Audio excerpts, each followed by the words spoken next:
क्या आप स्वर्गदूतों से बातें करना चाहते हैं? क्या आप भविष्यवाणी करना जानना चाहते हैं? ये वीडियो उस इंसान के बारे में है जिसने स्वर्गदूतों से बातें की। एक बार नहीं बल्कि बहुत बार इन्होंने स्वर्गदूत के शरीर के ऊपर कुछ लिखा हुआ देखा और हैरानी की बात ये है कि ये इंसान पहले मसीह में नहीं थे। इन्होंने परमेश्वर से सामर्थ को मांगा और परमेश्वर ने इन्हें बड़ी सामर्थ से भरा, यहाँ तक कि स्वर्गदूत इनके साथ बातें करते थे। इस भाई ने भविष्यवाणी करनी शुरू की, चंगाई के वरदान इन्हें मिले। क्या आप जानते हैं कि आप भी परमेश्वर से इसी सामर्थ को पा सकते हैं? तो आइए देखते हैं कि कैसे इस भाई ने स्वर्गदूतों को देखा और उनसे बात करने की सामर्थ को पाया। इस भाई का नाम कीथ मिलर है। Keith Miller stand firm world ministries के फाउंडर हैं, जो कि यूएस में है। वे मसीही परिवार में पैदा नहीं हुए थे। उनका मसीहियत में कोई इंटरेस्ट नहीं था।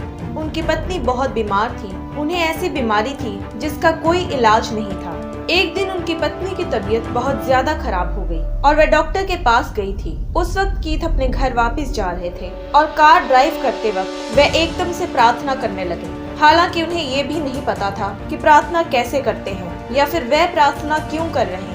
उन्होंने बस इतना ही कहा कि हे प्रभु, मेरी पत्नी को चंगा कर दे। और उसी वक्त उन्हें आवाज आई कि ठीक है, मैं चंगा कर दूंगा। ये आवाज सुनकर उन्हें हैरानी हुई कि उन्हें ये आवाज कहाँ से आई है। उन्होंने उसी वक्त गाड़ी रोकी, गाड़ी से उतरकर आसपास देखा और गाड़ी की पिछली सीट भी चेक की कि क्या कोई उनकी गाड़ी के पीछे तो नहीं बैठा, पर वहाँ कोई नहीं था। वे डरते हुए वापस गाड़ी में बैठ गए और फिर से उन्हें ये आवाज आई कि पर तेरी बाकी की जिंदगी में मैं कहाँ हूँ। उस समय कीथ अपनी जिंदगी पर विचार करने लगे कि वे कितने दुखी और खाली थे और वे उस वक्त ऊंची ऊंची रोने लगे जैसा वे कभी नहीं रोए थे। वे घर वापस पहुंचने तक पूरे रास्ते में रोते रहे। घर पहुंचकर उन्होंने अपनी पत्नी को फोन किया। वह उस समय पहले ही डॉक्टर के पास ट्रीटमेंट के लिए गई हुई थी। उन्होंने अपनी पत्नी से फोन पर बात की और उनकी पत्नी ने उन्हें बताया कि तुम्हें विश्वास नहीं होगा कि डॉक्टर्स ने कहा कि ये कोई गलती है, मैं पूरी तरह से ठीक हूँ। कीथ ने उसी वक्त कॉल काटी और अपने घुटनों पर गए और कहा कि यीशु, मुझे ये तो नहीं पता कि ये कैसे करना है, पर मैं अपना जीवन तुम्हें देता हूँ। और इस तरह वे मसीह में आए। फिर उन्होंने बाइबल पढ़नी शुरू की और जब उन्होंने पवित्र आत्मा के बारे में पढ़ा तो उन्होंने प्रार्थना में परमेश्वर से पवित्र आत्मा की भरपूरी मांगनी शुरू की। कीथ ने बताया कि पवित्र आत्मा से भरपूरी का उनका एक्सपीरियंस इतना अद्भुत था कि 3 हफ्तों तक उन्होंने ऊंची आवाज में बात तक नहीं की थी। वे बिल्कुल धीमी आवाज में बात करते थे क्योंकि वे नहीं चाहते थे कि जो उन्होंने ग्रहण किया है वह उसे खो दे। उसके बाद उन्हें पवित्र आत्मा की ओर से कई दर्शन होते थे, जिनमें से एक दर्शन जो उन्हें लगातार होता था वह ये कि वे बीमारों पर प्रार्थना कर रहे हैं। ये उन दिनों की बात थी जब वे मसीह में नए थे। फिर कई साल बीत गए और उन्हें वह दर्शन नहीं आया। फिर 1994 में एक दिन जब वे टीवी देख रहे थे तो उसमें एक परमेश्वर के दास के प्रार्थना करने पर एक व्हीलचेयर पर बैठा बच्चा उठ खड़ा हुआ और चलने लगा। और ये देखकर कीथ रोने लगे और कहने लगे कि परमेश्वर, यही मुझे चाहिए। फिर उसके बाद वे एक चर्च में गए और वे चर्च में लास्ट रो में बैठे थे। उस दिन उन्होंने परमेश्वर के आगे प्रार्थना की कि परमेश्वर, आज मैं इम्पार्टेशन के लिए यहाँ आया हूँ। मुझे तेरा अभिषेक चाहिए। मैं तंग आ चुका हूँ लोगों को देखकर कि वे जिस हालत में चर्च में आते हैं उसी हालत में वापस चले जाते हैं। कि परमेश्वर, ये बदलने की जरूरत है। जिस सामर्थ का तूने हमें प्रेरितों के काम 1 अध्याय की 8 आयत में वायदा किया है, मुझे वही सामर्थ चाहिए। कि परंतु जब पवित्र आत्मा तुम पर आएगा तब तुम सामर्थ पाओगे और यरूशलेम और सारे यहूदिया और सामरिया में और पृथ्वी की छोर तक मेरे गवाह होगे। उसी वक्त किसी ने उनकी गर्दन के पिछले हिस्से को छुआ। उन्होंने पीछे मुड़कर देखा तो उनके पीछे कोई नहीं था क्योंकि वे आखिरी रो में बैठे थे। तो उन्होंने उसी वक्त अपनी आंखें बंद की और उन्हें महसूस हुआ जैसे कि तेल उनके शरीर पर बहाया जा रहा है और वे जान गए कि परमेश्वर ने उन्हें पवित्र आत्मा से अभिषेक कर दिया है। उस अभिषेक के बाद कीथ के जीवन में सब कुछ बदल गया। उन्हें अलग ही लेवल के स्वर्गीय दर्शन हुए। वे हमेशा स्वर्गीय चीजों के भूखे रहते थे। एक दिन वह एक प्रार्थना सभा में थे और वर्शिप के दौरान उन्हें दर्शन में एक बहुत बड़ा और महान स्वर्गदूत दिखाई दिया। उन्हें ऐसा दर्शन पहले कभी नहीं हुआ था और वे सोचने लगे कि ये क्या हो रहा है। उस वक्त स्वर्गदूत ने उनसे कहा कि अपना मुंह खोल, और स्वर्गदूत ने एक किताब उनकी तरफ फेंकी और कीथ ने वह किताब खा ली। इस तरह परमेश्वर उन्हें दर्शनों के द्वारा धीरे धीरे अपने में और गहराई में बढ़ाते गए। अगला महान दर्शन उन्हें जिस दिन हुआ, उस दिन वे उठकर अपने ऑफिस गए और वे फ्रंट डोर से अंदर गए, और जब वे अपने ऑफिस की लॉबी में थे तो वे लॉबी सारी परमेश्वर की हजूरी से भर गई और उन्हें वहाँ पर परमेश्वर का बहुत बड़ा स्वर्गदूत दिखाई दिया। तब वे जानते थे कि वे दर्शन नहीं देख रहे, पर वे स्वर्गदूत असलियत में वहाँ पर था। वह स्वर्गदूत कम से कम 8 फुट से ज्यादा लंबा था। वह दिखने में शारीरिक रूप से बहुत मजबूत था।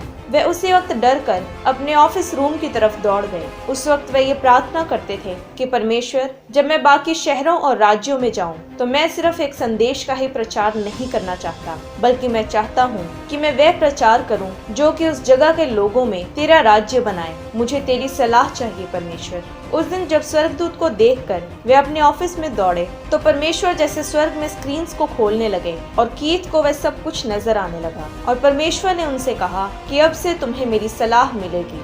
और उन्होंने पवित्र आत्मा से उस दूत के बारे में पूछा जो उन्होंने अपने ऑफिस की लॉबी में देखा था। तो पवित्र आत्मा ने उन्हें बताया कि तुम्हें वह देखने की जरूरत है, क्योंकि उसके हर कंधे और टांग पर नाम लिखे हुए हैं। वे उसी वक्त कमरे से बाहर दौड़े ये देखने को कि क्या वह स्वर्गदूत अभी भी वहीं पर है। वह स्वर्गदूत वहीं पर था। तो उन्होंने जब देखा तो उस पर जो शब्द लिखे थे वे थे सामर्थ, महानता, राज्य और प्रभुत्व। जैसे ही कीथ ने वे नाम पढ़े तो वह स्वर्गदूत वहां से चला गया। पर वे ये जान गए थे कि अब परमेश्वर चाहता है कि वे परमेश्वर की सामर्थ और महानता के बारे में पढ़ें, यानी राज्य और प्रभुत्व को वे अपनी सामर्थ और अपनी महानता से नहीं देख सकते थे। फिर उन्होंने ये प्रार्थना करनी शुरू की कि परमेश्वर की सामर्थ उनके जीवन पर नजर आए और उस सामर्थ में कैसे जिया जाए और वे परमेश्वर की महानता को अपने जीवन में कैसे बढ़ाएं। उसके बाद वे 7 दिन की रिवाइवल मीटिंग्स में अगुवाई करने वाले थे। तो उन्होंने परमेश्वर की सलाह लेने के लिए प्रार्थना की। वे जमीन पर लेट गए और एकदम से वे एक कमरे में पहुंच जाते हैं जहां पर सिंहासन है और परमेश्वर एक चमकती हुई रोशनी के समान उस सिंहासन पर है। पहले तो उन्हें विश्वास ही नहीं हुआ कि ये सब कुछ उनके साथ हो रहा है। फिर परमेश्वर का दाहिना हाथ उनकी तरफ बढ़ता है और उसमें एक एनवलप होता है और वह एनवलप परमेश्वर उसी स्वर्गदूत को पकड़ाता है जो कीथ ने अपने ऑफिस में भी देखा था। उन्होंने उस स्वर्गदूत को तीसरी बार देखा और उस स्वर्गदूत ने वह एनवलप जो परमेश्वर ने उसे दिया था उसे कीथ को पकड़ा दिया। और जब उन्होंने वह एनवलप खोला तो उसमें कोई लेटर नहीं था, पर वह भी जीवित था और उसमें बाइबल के 2 वचन थे। पहला, प्रकाशित वाक्य 4 अध्याय की 5 आयत कि उस सिंहासन में से बिजलियां और गर्जन निकलते हैं और सिंहासन के सामने आग के 7 दीपक जल रहे हैं। ये परमेश्वर की 7 आत्माएं हैं। दूसरा वचन था यशाया अध्याय 11 की 2 आयत जिसमें लिखा है कि यहोवा की आत्मा बुद्धि और समझ की आत्मा, युक्ति और पराक्रम की आत्मा और ज्ञान और यहोवा के भय की आत्मा उस पर ठहरी रहेगी। कीथ को इसका मतलब तो समझ नहीं आया, पर उन्हें ये जरूर पता था कि उनके आने वाले 7 दिन की प्रार्थना सभाएं महान होने वाली हैं। और उन प्रार्थना सभाओं में उन्होंने बताया कि उन्हें पवित्र आत्मा के द्वारा लोगों के नाम बताए जा रहे थे कि वे उनके बारे में भविष्यवाणी करें। लोगों की पीठ पर और शरीर के बाकी हिस्सों पर लगे शिकंजे छूट रहे थे। तरह तरह की चंगाइयां हो रही थी। कीथ को हुए दर्शन के कारण वे बहुत महान मीटिंग्स थी।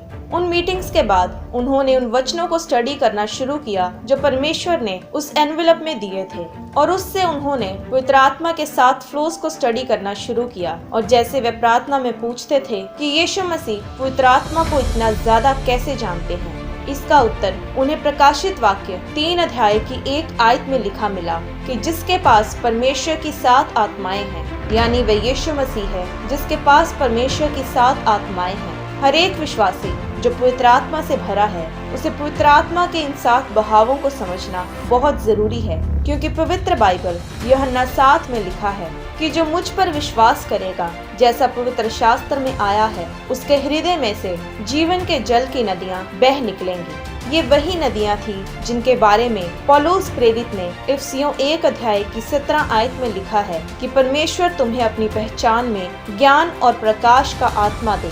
यानी ये सभी नदियां जो पवित्र आत्मा की हैं, वे अलग अलग हैं। इनका आपके जीवन में बहाव बहुत जरूरी है। फिर कीथ एक बार पहाड़ी एरिया में किसी चर्च में प्रार्थना सभा कर रहे थे और परमेश्वर ने उन्हें एक और रात वहाँ पर रुकने को कहा। और सुबह 4 बजे कीथ ने एक दरवाजा खोला और तभी उन्हें ये आवाज आई कि प्रताप में महिमा में तुम्हारा स्वागत है। और तभी कीथ ने परमेश्वर की महिमा को देखा और 90 मिनट के लिए उन्हें लगातार एक दृश्य के बाद दूसरा दृश्य नजर आने लगे।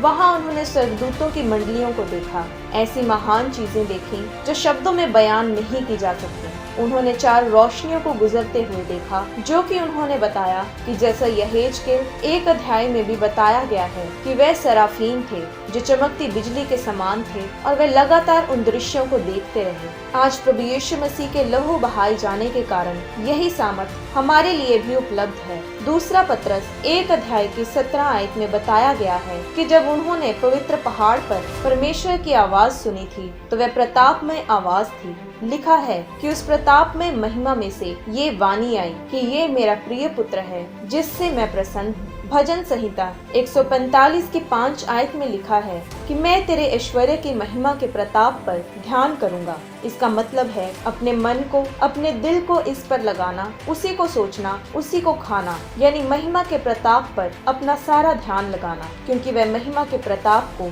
आप पर रिलीज करना चाहता है। क्योंकि परमेश्वर इंसान की शक्ल देखकर उसे आशीष नहीं देता। अगर आप परमेश्वर की मर्जी को अपने जीवन में पूरा करते हैं तो आप भी वही अभिषेक ग्रहण कर सकते हैं जो कीथ के जीवन पर है। जैसे परमेश्वर ने उन्हें अभिषेक दिया, आप भी परमेश्वर से मांगकर उसकी हजूरी में बढ़ते हुए उसके अभिषेक को ग्रहण कर सकते हैं। बाइबल में यीशु मसीह ने कहा है, जो प्यासे हैं वो तृप्त किए जाएंगे। अगर आप परमेश्वर के वरदान की, उसकी सामर्थ की प्यास नहीं रखते तो आप कभी भी सामर्थ ग्रहण नहीं कर सकते। पहला कुरिन्थियों 14 अध्याय की 1 आयत में लिखा है, प्रेम का अनुकरण करो और आत्मिक वरदानों की धुन में रहो, विशेष करके ये कि भविष्यवाणी करो। बाइबल साफ साफ बताती है कि आत्मिक वरदानों की धुन में रहो, आत्मिक वरदानों को पाने की इच्छा रखो, भविष्यवाणी करने की इच्छा रखो, क्योंकि जो इच्छा रखेंगे वही भविष्यवाणी करेंगे और वही सामर्थ को पाएंगे। इसलिए परमेश्वर की सामर्थ को पाने की और आत्मा के वरदानों की धुन में उन्हें पाने की इच्छा में, उनकी प्यास में बढ़ते रहो।